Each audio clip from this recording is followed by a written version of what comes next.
Bonjour à tous, je voudrais tout d'abord remercier le comité d'organisation de me permettre de participer à cette belle journée de prévention cardiovasculaire.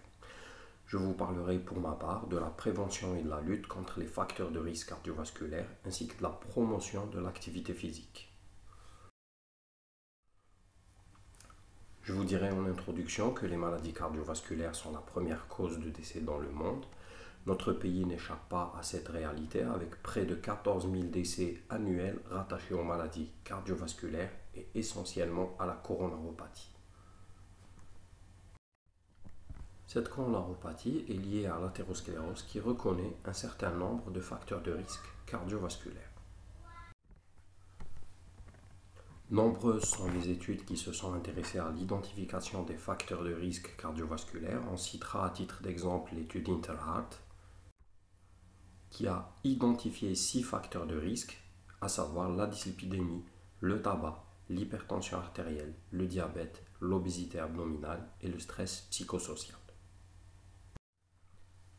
On pourra rajouter à cette liste d'autres facteurs de risque cardiovasculaire, à savoir l'hérédité cardiovasculaire, les pathologies chroniques, les biomarqueurs sanguins et urinaires de l'inflammation, et cette liste reste ouverte.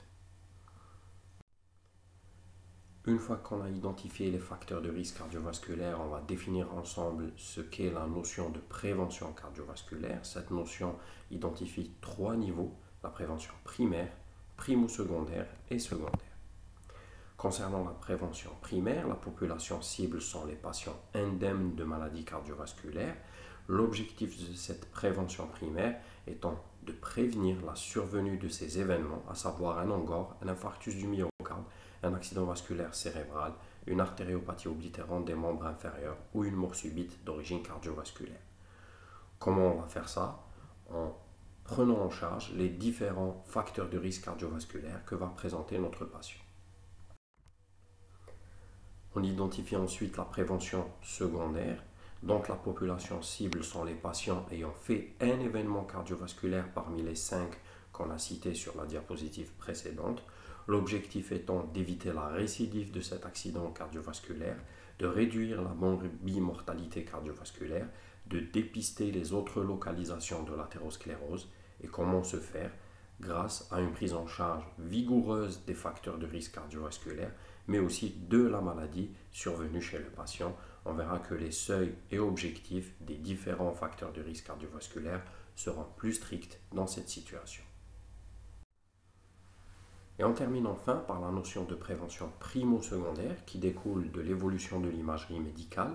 Elle concerne des patients indemnes de pathologies cardiovasculaires mais qui ont des lésions d'athérosclérose infraclinique dépistées par exemple par un Doppler des carotides des membres inférieurs, par une imagerie thoracique qui va identifier des plaques d'athérosclérose au niveau de l'aorte. L'objectif chez ces patients étant de prévenir l'expression clinique de ces lésions d'athérosclérose infraclinique, de dépister les autres localisations de la maladie athéroscléreuse et de prendre en charge ces localisations. Comment on fait ça? Par une prise en charge plus vigoureuse des facteurs de risque cardiovasculaire, et on verra que chez ces patients-là, on va les évaluer comme les patients en prévention primaire, puis on va intégrer cette athérosclérose infraclinique comme un modificateur du niveau de risque cardiovasculaire, et on verra ça ensemble. Ensuite, comment prédire le niveau de risque cardiovasculaire d'un patient? L'ancienne méthode était d'énumérer le nombre de facteurs de risque cardiovasculaire que présente notre patient. Selon le cumul de ces facteurs de risque, on va dire qu'il est à faible, à moyen, à haut ou à très haut risque cardiovasculaire. Ensuite, cette notion a évolué grâce à l'apparition du score qui est destiné aux adultes de plus de 40 ans qui sont en prévention primaire et qui a pour objectif de prédire le risque de mortalité cardiovasculaire dans les 10 ans à venir selon l'âge, le sexe, le cholestérol du patient, le niveau de la pression artérielle et la notion ou pas de tabagisme. Ce score a encore évolué. Nous identifions actuellement des pays à haut risque cardiovasculaire et des pays à bas risque cardiovasculaire. Vous voyez que l'Algérie fait partie des pays à haut risque cardiovasculaire et qui auront un tableau d'évaluation spécifique selon le niveau de risque du pays. Vous voyez ici le tableau d'évaluation des pays à haut risque cardiovasculaire du score 2 et donc qui va identifier le risque de mortalité cardiovasculaire dans les 10 ans à venir selon le sexe du patient, selon la notion de tabagisme ou pas, selon le chiffre tensionnel et selon bien sûr le non-HDL cholestérol du patient et la tranche d'âge de notre patient. Donc on va identifier notre patient par la bulle qui lui correspond sur ce tableau et on aura son niveau de risque cardiovasculaire dans les 10 ans à venir. Le Score 2 ainsi que d'autres applications sont téléchargeables gratuitement sur le Google Play et l'App Store et vous permettront d'évaluer rapidement le niveau de risque cardiovasculaire de vos patients.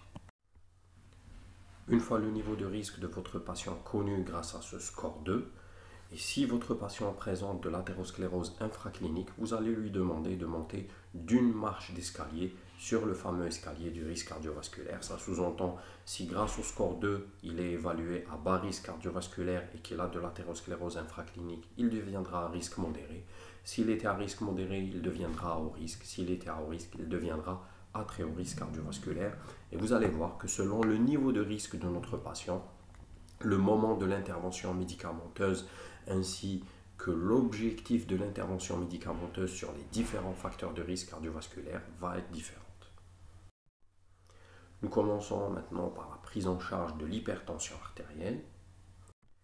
Celle-ci étant définie par une tension artérielle supérieure à 140 et ou 90 de diastolique. Il convient de la dépister systématiquement à partir de l'âge de 40 ans.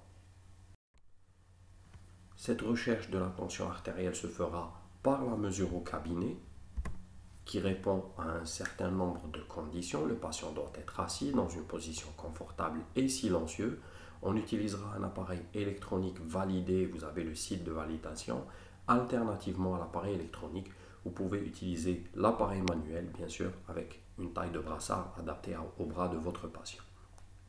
Vous réaliserez 2 à 3 mesures sur 2 à 3 visites, espacées d'1 à 4 semaines d'intervalle, et il convient d'intercaler entre vos visites au cabinet des mesures hors cabinet.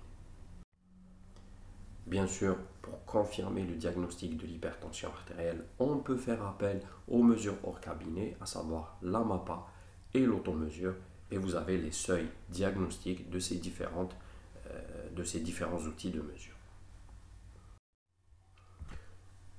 Une fois le diagnostic d'hypertension artérielle retenu, il faut savoir que toute augmentation des chiffres tensionnels s'accompagne d'une augmentation du risque de morbimortalité cardiovasculaire, mais aussi toute diminution des chiffres tensionnels de 2 mm de mercure s'accompagne d'une réduction de 7 à 10% de cette morbimortalité cardiovasculaire. Il convient donc de prendre en charge rigoureusement votre hypertension artérielle. Cette prise en charge se fera par des moyens non médicamenteux, mais aussi par des moyens médicamenteux. Si on commence par les moyens non médicamenteux, toute réduction pondérale de 10 kg s'accompagnera d'une baisse de la tension artérielle de 10 mm de mercure. Le régime méditerranéen, la restriction salée, l'activité physique, la réduction voire l'arrêt de la consommation de l'alcool auront aussi un effet bénéfique sur les chiffres tensionnels. L'objectif thérapeutique de l'hypertension artérielle va varier selon l'âge du patient. On sera plus exigeant pour un patient de moins de 65 ans. On visera plutôt une tension inférieure à 130-80. Entre 65 et 80 ans, on va plutôt viser une tension inférieure à 140-80. Pour un patient de plus de 80 ans, on sera moins exigeant. On va viser plutôt une systolique entre 140 et 150 et une diastolique toujours inférieure à 80 mm de mercure. Les dernières recommandations de 2023 préconisent de commencer plutôt par une bithérapie antihypertensive fixe contenant un bloqueur du système rénine-angiotensine, ça sous-entend IEC ou ARA2, associé à un calcique ou un diurétique, mais à faible dose, sans pour autant exclure complètement la monothérapie qui reste d'actualité chez les patients très âgés ou très jeunes et chez les patients à faible risque cardiovasculaire. En cas de non-obtention de l'objectif tensionnel sous bithérapie à faible dose ou sous monothérapie, on passera à la bithérapie à la full dose. En cas de non-obtention de l'objectif, on passera à la trithérapie, bloqueur du système rénine-angiotensine, inhibiteur calcique, diurétique. Et en cas de non-obtention de l'objectif, on rajoutera la spironolactone et on évoquera l'HTA résistante. Donc globalement, Monothérapie, on passe à une bithérapie à faible dose. Bithérapie à faible dose, on passe à une bithérapie à forte dose. Bithérapie à forte dose, trithérapie. Et en cas d'échec de la trithérapie, on rajoute la spironolactone et on évoque l'HTA résistante. Qu'en est-il maintenant de la dyslipidémie? Toujours, quel est notre regard en 2023? Il faut savoir qu'il y a différents types de lipides. On citera le cholestérol qui participera à la production des membranes cellulaires et aux hormones, les triglycérides et les acides gras libres qui serviront de source et de stockage d'énergie, les phospholipides qui participeront aux composants des membranes cellulaires. Comme vous pouvez le voir, les lipides sont tous bons, il n'y a pas de bons ou de mauvais lipides. Par contre, ces lipides sont des composés hydrophobes, donc ils ne circulent pas libres dans le plasma. Ils nécessitent des transporteurs qu'on va appeler des lipoprotéines. Et c'est ces lipoprotéines qui vont être identifiées en bonnes ou mauvaises lipoprotéines selon leur sens de drainage des lipides. Parmi les lipoprotéines que nous connaissons, nous avons les chylomicrons qui assurent le transport des lipides alimentaires de l'intestin vers les différents tissus, les LDL, VLDL et IDL qui sont produits par le foie et qui transportent nos lipides du foie vers les tissus. Donc ces deux premiers sont dits mauvaises lipoprotéines. Par contre, vous avez les bonnes lipoprotéines qui sont produites par le foie, qui sont les HDL et qui ont pour objectif de transporter les lipides de la périphérie vers le foie pour être épurés. Et c'est ce qu'on appelle entre guillemets le bon cholestérol. Les différentes études ont prouvé que toute baisse de notre taux de cholestérol s'accompagne d'une baisse de la morbimortalité globale et cardiovasculaire, d'où l'intérêt de bien prendre en charge ces dyslipidémies. La prise en charge de la dyslipidémie passe d'abord par l'évaluation du niveau de risque cardiovasculaire du patient, comme on l'a vu en début de présentation. Ensuite, par la planification de l'objectif thérapeutique.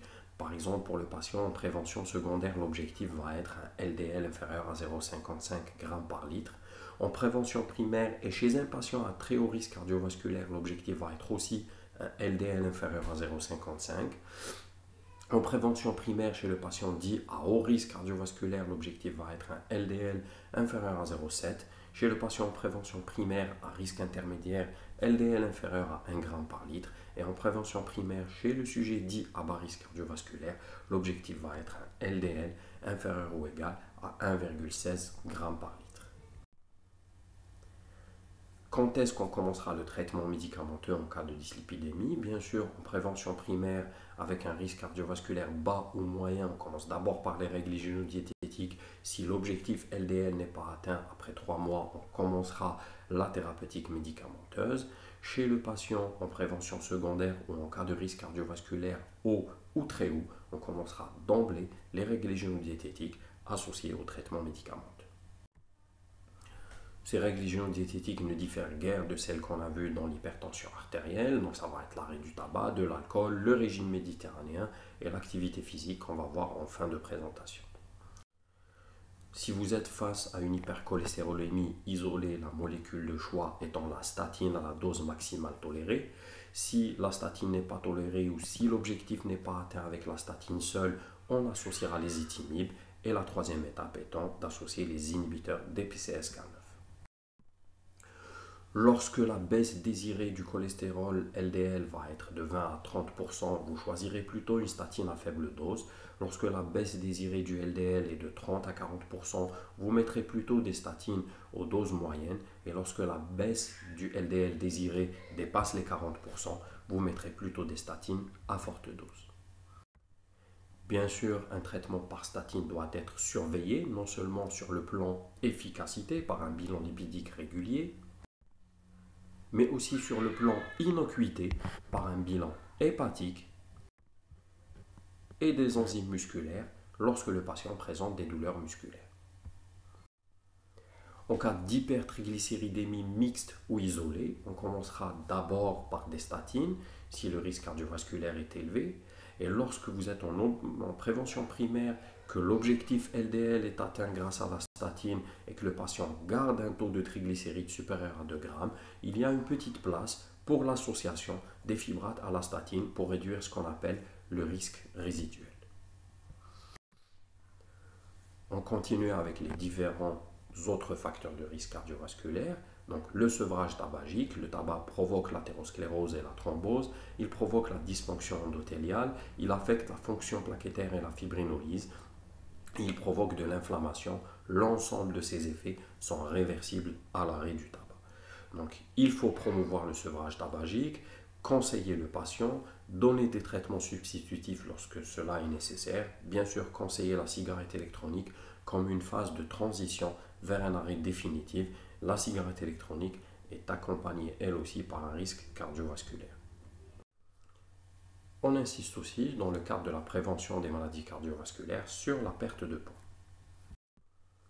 La nutrition, on parle actuellement de traitement diététique et il est destiné à tous les patients, quel que soit leur niveau de risque cardiovasculaire. Il est basé essentiellement sur les régimes méditerranéens par la réduction du sel, la consommation de fibres, de fruits, de légumes et idéalement de poissons 1 à 2 fois par semaine. J'arrive enfin à l'activité physique. Celle-ci est destinée à tous les êtres humains sur notre planète. Donc les sujets sains et les sujets à bas risque peuvent pratiquer le sport sans restriction. Les sujets à risque moyen ou à haut risque nécessitent une évaluation clinique avant l'autorisation de la pratique de l'activité physique, voire même d'une épreuve d'effort lorsqu'on suspecte une coronaropathie chez ces patients. On va voir que la pression artérielle varie pendant l'exercice physique et donc on va distinguer deux types d'exercices physiques, les exercices physiques dynamiques et les exercices physiques statiques qui auront des effets différents sur le système cardio-circulatoire. Vous avez d'abord les exercices dits dynamiques qui sont faits d'une alternance de contraction et de relaxation de grosses masses musculaires avec une ventilation libre, vous avez l'image à côté, et qui vont créer une augmentation importante du débit cardiaque et de ces deux composants, à savoir la fréquence cardiaque et le volume d'éjection systolique, ainsi que d'une diminution des résistances artérielles périphériques. Dans ce cadre-là, la pression artérielle systolique va augmenter, la pression artérielle diastolique varie peu ou pas du tout.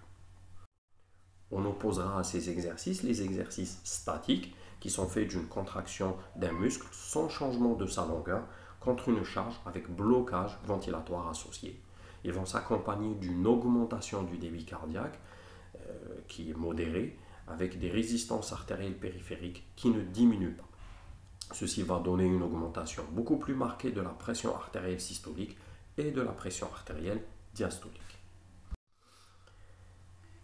L'activité physique va avoir des effets bénéfiques. Les plus connus sur le risque cardiovasculaire sont les effets indirects sur les facteurs de risque cardiovasculaire.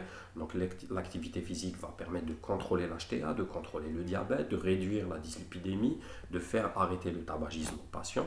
Mais il y a aussi des effets directs de cette activité physique sur le système circulatoire. On citera d'abord l'effet anti-inflammatoire par les myokines qui sont libérés par le muscle actif. L'effet anti-ischémique par diminution du travail cardiaque à l'exercice et diminution de la demande myocardique en oxygène pour un même exercice avec augmentation du flux coronaire et amélioration de la vasomotricité coronaire. Un effet antithrombotique par augmentation de la fibrinolyse et réduction de la viscosité sanguine. Et un effet antiarythmique par augmentation du tonus parasympathique et réduction du tonus sympathique et du taux de catécholamine. Au total, l'activité physique régulière va améliorer la tolérance myocardique à l'exercice et augmenter le seuil d'ischémie myocardique. Elle aura un effet anti-inflammatoire qui sera beaucoup plus marqué chez les coronariens. Elle potentialise les effets des traitements médicamenteux, que ce soit antihypertenseurs, antidiabétiques, hypolipémiants, etc. À long terme, elle va réduire la morbimortalité cardiovasculaire. Elle va augmenter la capacité respiratoire, l'endurance musculaire, elle améliore l'autonomie des patients et elle améliore au final leur qualité de vie. Tout ce qu'on a vu, c'est des interventions au niveau de l'individu. Maintenant, bien sûr, la prévention cardiovasculaire passe par des interventions au niveau de la population, d'où l'intérêt des journées comme celle que nous sommes en train de vivre. Donc, il faut savoir que les maladies cardiovasculaires sont un problème de santé publique. Ils nécessitent d'être intégrés dans une politique sanitaire et qui passe par une éducation sanitaire, une culture médicale, bien sûr qui nécessite une législation en vigueur qui va faire impliquer des organismes gouvernementaux et des ONG. Et voici quelques exemples d'interventions à l'échelle d'une population, que ce soit au niveau nutrition et activité physique, mais aussi en matière de lutte contre le tabagisme et l'alcool, l'obésité infantile, l'HTA, le diabète ou bien la dyslipidémie. Je vous remercie et vous invite à visiter nos pages YouTube sur lesquelles vous trouverez différentes thématiques de cardiologie.